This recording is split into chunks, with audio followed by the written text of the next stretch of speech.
Hello, you are just in time for this masterclass. This one is taught by Jeri Doris, the Chief People Officer for Delivery Hero, and the class is Trust and Transparency, Building a Communication Strategy that Informs and Inspires.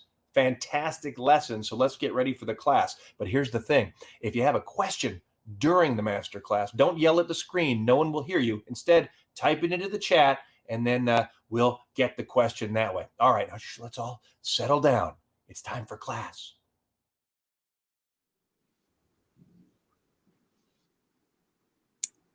Hi, everyone.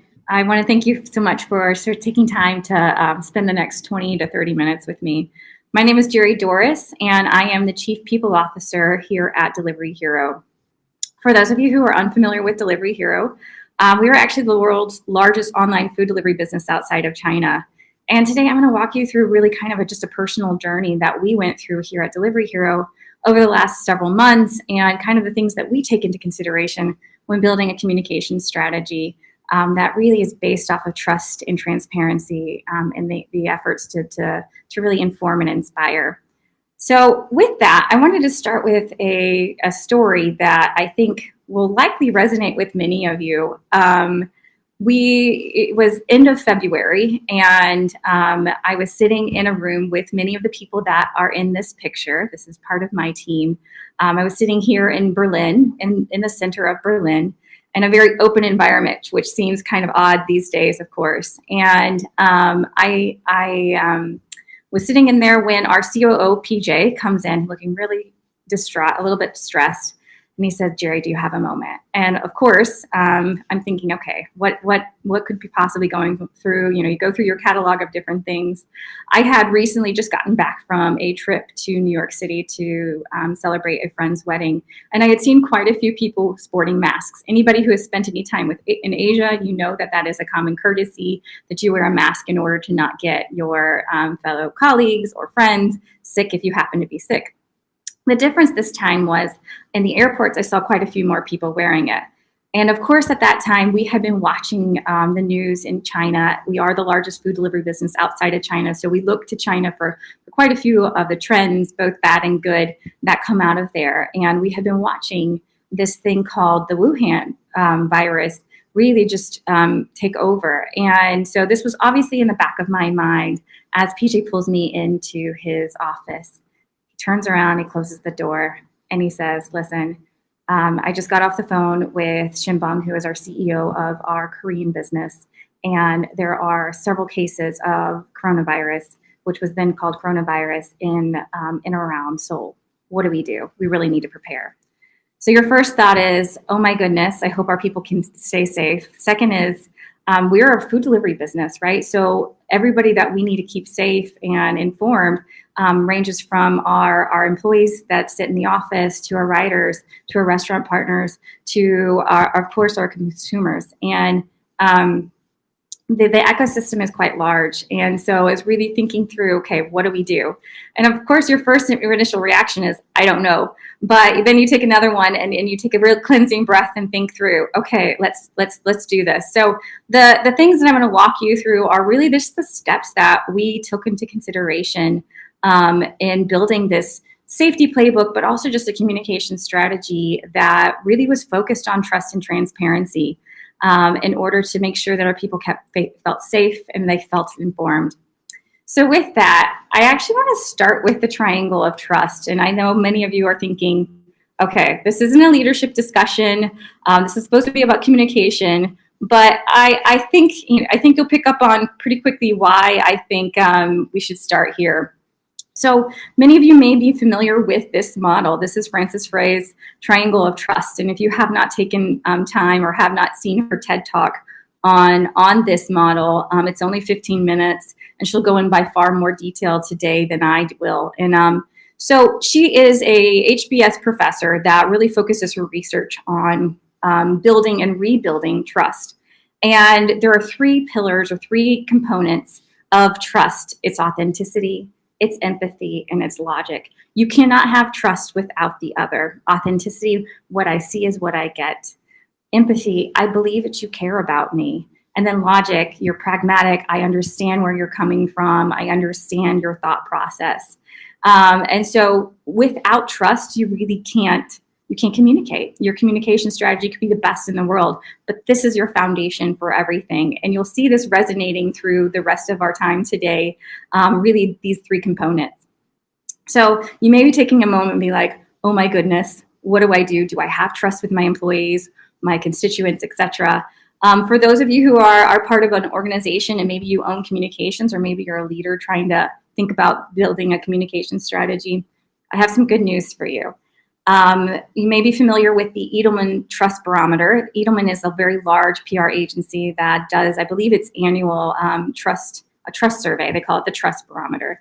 They survey hundreds, if not thousands, of people and identify where their trust lies across various networks. May it be the government, may it be their company, and or their news agencies. So the good news is, in this survey, they come out and they say 75% of employees trust their employers. So that's the good news. Most of us are already at a state where we're starting with trust. The study actually goes on to say that not only do they trust their employers, but they actually look for them to be the source of information. Now, keep that in mind as we walk through these next couple slides. So they look to you as the employer to be the source of information. And then not only that, and as we've seen recently with having the opportunity for a platform, they actually look to the CEOs to be the voice of change. So I want us to keep that in mind and really think about that. For me personally, I think if I had read that study maybe 6 months ago, I don't know that I would have actually believed it. But now, having been through the last 3 months, really just brought us together even more as a team. I can feel for us, we were definitely a case study for that. And I'll walk you through how we did that. So that is the good news. So now that we are really thinking about how, okay, these are the three cornerstones of trust, let's take a look, a little bit of a journey on what are some of the steps. Well, I have about 6 steps that we should be taking when we think about putting together a communication strategy. So the first one should not be a surprise to you whatsoever. Obviously, you need to communicate with empathy. And I think in the early days of coronavirus, we were quite literally all in it together. And I think we so often, as communicators, as those who are a mouth or a voice for our company, have a tendency to want to think about what they have to communicate. I challenge us to think about what we should communicate. And if we are firmly in the seat of empathy, thinking about, especially if you thought about back in the day, in the early days of coronavirus, of like, what would you want to hear? Put yourself in that seat. If you're on the receiving end of that, what do you actually want to hear? And what should you communicate, or what could you communicate? And I think that if you can firmly put yourself in empathy, it's much easier to really think about that strategy. And I have a saying that I often say to my team, and I believe I heard it by Brene Brown: clear is kind, unclear is unkind. And at the early days of Corona, even still now, people are feeling anxious. And for us here in Berlin, we have over 90 nationalities that sit in our headquarters, which we're based here. And they were often looking for us as a source of information. That really became true for us because many people don't speak German. So again, if you put yourself in those seats, it's much easier to think about what you should be communicating. And now you've done that, the next thing is don't be silent. And I understand so often, maybe you're going through a transformation and you don't have all of the information, or you're going through a crisis and you don't want to communicate too soon. And those are all great things to consider. But I think we often get in the point where we have this paralysis of fear, right? And so it's so much easier to not say anything at all. And great leaders are not silent. And I think that is, if you're firmly in this driver's seat of empathy, and we go back, we think about the triangle of trust, great leaders are not silent. Great communicators, great companies are not silent. And I really, I think it's easy sometimes to just get overwhelmed by it. But remember, we're really on a journey to create a communication strategy that instills trust and transparency. And often, if you are silent, people will come to a conclusion on a couple things. One, you don't care, right? If you're silent, you don't care. Two, they must be hiding something if they don't actually have come up and they say anything. 3, you either agree with the comments that are already said, or it's that agreement by silence. And so I really, if you care, you communicate. And going back to clear is kind, unclear is unkind, and really thinking about, what do my employees want to hear? What would I want to hear? And making sure that you communicate around that. So I know many of you are thinking, okay, I get it. I'm going to be walking in empathy. I'm not going to be silent. But what if I don't have the right things to say? I think for us, it was quite easy at the beginning to know that we didn't have the right things to say when we thought about coronavirus, because none of us were experts. But I recommend, don't go at it alone. Nobody asks you to be an expert. Now, you are an expert in communication. That is absolutely right. But the information in which you're communicating, you don't have to do it alone. And so I really encourage you, if depending on what the topic is, I think for us, I'll give you a real-time example. For us here at Delivery Hero, with the Black Lives Matter movement, we wanted to show our support. We wanted to do it quickly. We had absolutely no desire to be silent. We were absolutely walking in empathy, but we wanted to make sure that our message wasn't tone deaf. Now, we weren't asking for the words. We were just asking, hey, do you mind being a sounding board for our message? Does this hit the mark? So what did we do? We asked our employees. Our employees, of course, are the ones that we're trying to support. So I really recommend, if you are putting out a message or you're putting together a task force, make sure you're not doing it alone, because nobody asks you to be the expert on everything. And I think so often we're in a tendency to overshare and we want to share quickly. But I just challenge you, take a couple minutes, pull up the phone, because we still have those and those are easy to use. Call one of your employees, call your friends. We're all virtual these days, so create your network if you don't have somebody that you can use as a sounding board. There's a lot of people out there that I'm sure would be willing to do that. So once you firmly walked in empathy, you're not going to be silent, make sure that you don't go at it alone. We're better together is kind of what I always say with our team. And the thing with us from a communication cadence was that we often did things in threes. If not threes, we did them at least in two. And what do I mean by that? So we would always send out a communication from our CEO, Nicholas, and then our safety team would then follow up with a communication and information. So we made sure we put them in couples, because that really gave some credibility to our safety team around the time of Corona as well. So again, don't go at it alone. And the next one for us was really quite easy. Communicate with your values. And our values really are in line with many of the things that I've already said. And for us, our values permeate everything that we do, right? From onboarding to recruiting to our performance management process. And why it's important for you to communicate with your values, it gives you a level of authenticity, right? So if we go back to the triangle of trust and we are thinking about a communication strategy that informs and inspires, but also creates that trust, authenticity is key. For us, it's quite simple. We have 3 values here. We deliver solutions, we always aim higher, and we are heroes because we care. We always, we deliver solutions. We are going to deliver you communications. We are going to be able to communicate to you and communicate frequently. We always aim higher. We're going to iterate on the message that we give to you, because we're going to continuously get better on the information that we have. And we are heroes because we care was actually quite the most simple one.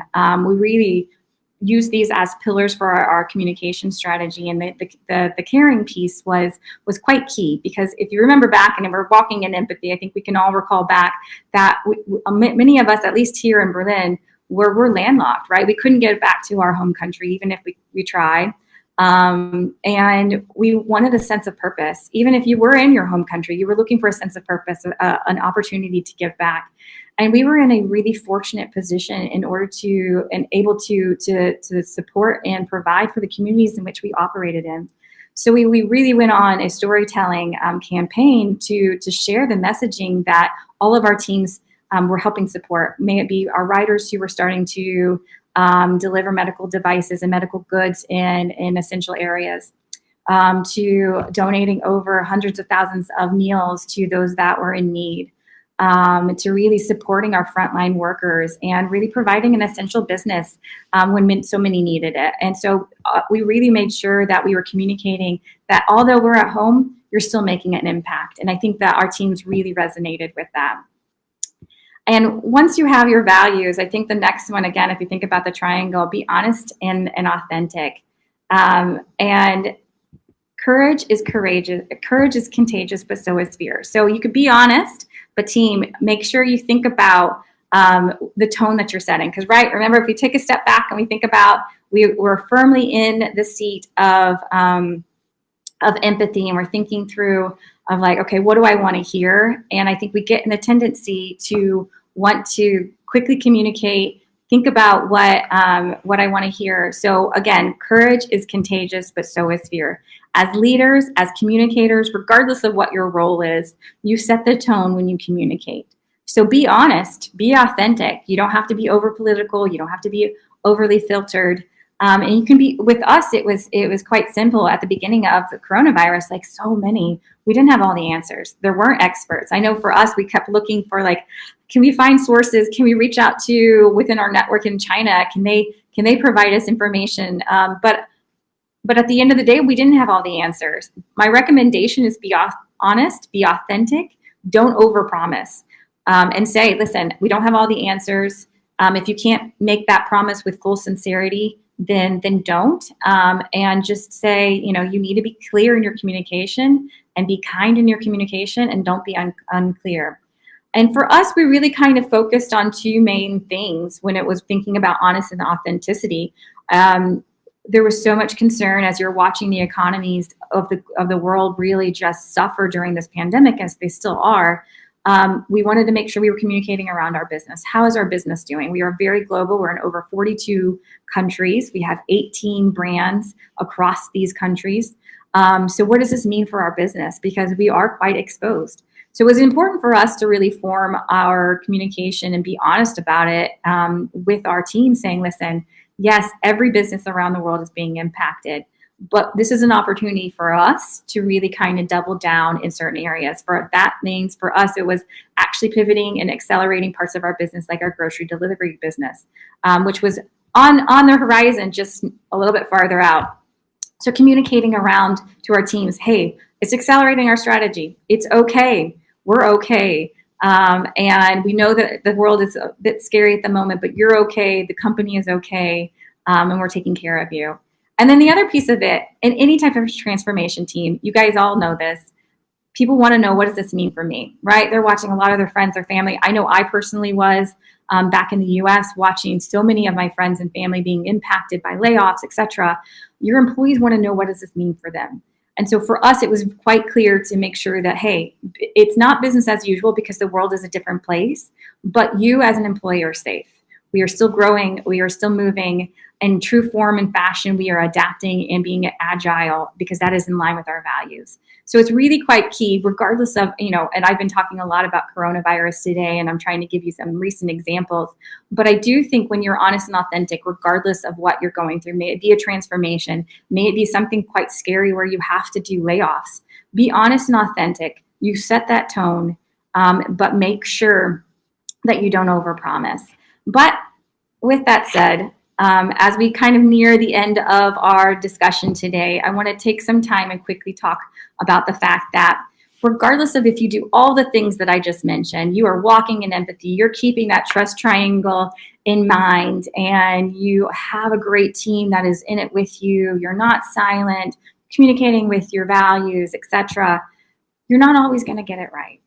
As leaders, as communicators, we've all seen it, right? You're well-intended, but sometimes we have the misinformation. And sometimes we just make mistakes, and that's okay.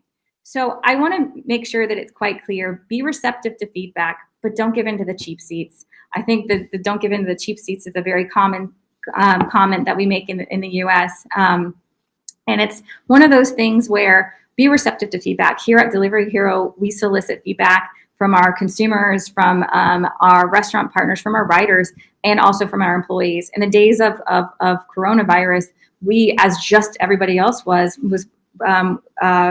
shifting to virtual work. And so it's really important for us to solicit feedback on our communication strategy. Are you hearing what you need to hear? So I recommend don't just wait back and wait for that feedback. solicit it. Look for ways to get that feedback. We were doing it in ways of surveys. We were doing it in town halls, ask me anythings. We really had a kind of a mentality, and I often have a mentality of in times of crisis, over communicating is not a bad thing. Because at the end of the day, again, you need to be honest, you need to be authentic, but you also need to walk in empathy. And as that study told us at the beginning of the time that we were chatting, is 75% of your employees look for you for information. And again, I know we are not going to have all that information. And again, but ask for that feedback, communicate. And sometimes you're going to make mistakes in your communication strategy, regardless of how well you planned it out. We're going to make mistakes as leaders. For us, we really try very hard to walk in our values, to live them in everything that we do. But at the end of the day, we're also human, and sometimes we fall short. But when that happens, make sure you own it. Make sure you quickly address it, you acknowledge it, but identify whose opinion matters. And I always call them keyboard ninjas. And if you happen to have a seat at the table where you have a very a big platform and or you are very visible, keyboard ninjas can be unkind. And I just always question, okay, what was their intent in this feedback? And how can we use it to make it better for our employees, for our consumers, and for our entire delivery ecosystem? So be receptive to feedback. It's going to happen. Solicit it before it comes to you, because I think that that's a way that you can be proactive in your communication strategy. And really just at all things that you do, think about the way that you can instill trust and transparency in your team. And hopefully today was helpful. And these were the things that we constantly look at when we're making a communication strategy. So with that, I'm going to go ahead and pause and see if you guys had any questions during this time. Great. So the first question that we had was, we have seen more empathy in our org during this crisis. How do we keep this going when things resume back to normal? That is a great question. I think empathy was the future of work is now. I won't use the word preaching, but I'll evangelizing that empathy is probably your strongest, if not one of the most important things when it comes to a leader. And so often we've missed it within communication, right? So, but leaders communicate, even if it's not on a big platform, maybe it's not even in social media. The way that you keep empathy going is making sure your leaders emulate empathy. Your managers emulate empathy. And therefore, because those are often your communicators, right? Because if we think about how communication normally happens, and a lot of surveys will tell you they're in micro groups, right? Like, yes, we have our news agencies, et cetera, but they often look at it within the pods. So make sure that you are instilling empathy, not only in your communication strategy, but also in your values, that you value it as leaders within your organization, and that you value it even within your people. For us, it's quite simple. One of our values is we are heroes because we care. That is caring. That is empathy. And in fact, it is when we do our performance management process, we look at the what and we look at the how. You cannot be amazing at your output without being amazing at your values. And that's just that simple. So thank you. That is a great question. Would you recommend different communication strategies for different demographics of the workforce? That's an interesting question. As you probably can imagine, we have over 25,000 employees. We have a writer force of over 650,000. And I think it depends on, again, I think you have to have empathy on what does that person want to hear? What does that person need to hear? And so I think for us, when it came from we had the overarching thing, all of these things were included when we thought about communication strategy, but each person needed to know something different, right? So our safety playbook really focused on what does our writer need to know? How do we make sure that we keep him or her absolutely informed?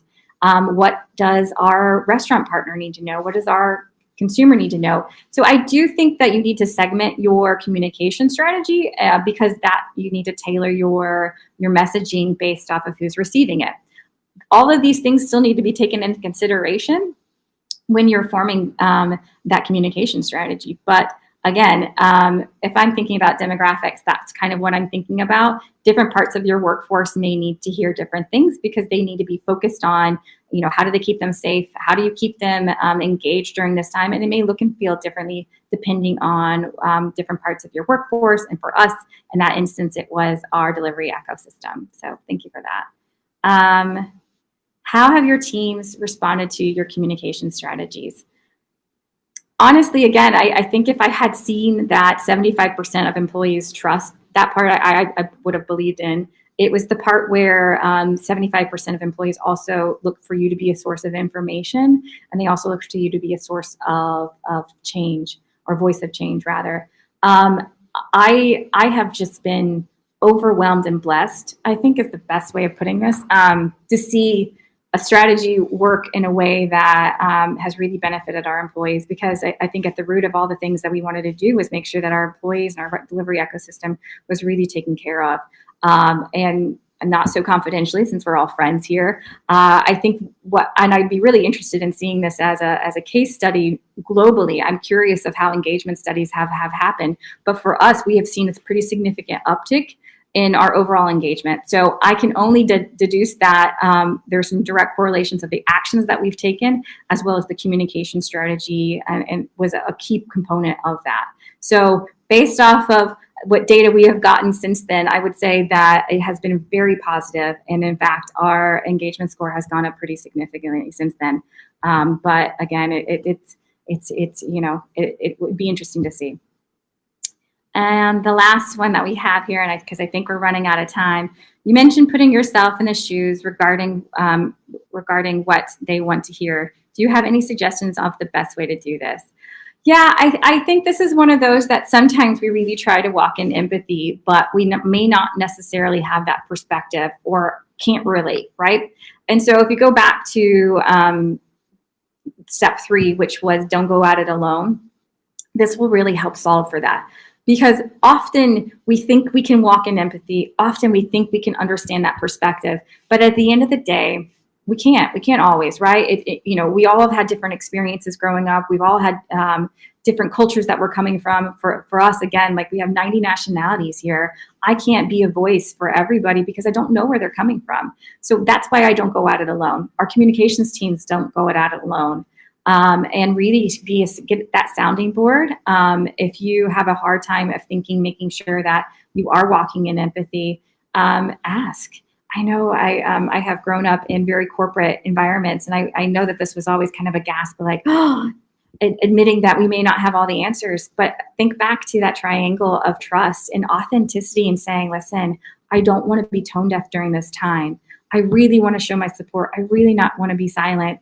Are these the right words? You don't have to look for the words, but you can absolutely soundboard it off of them. So I think when you're in a way in which it's hard to kind of put yourself in those person's shoes, get that sounding board.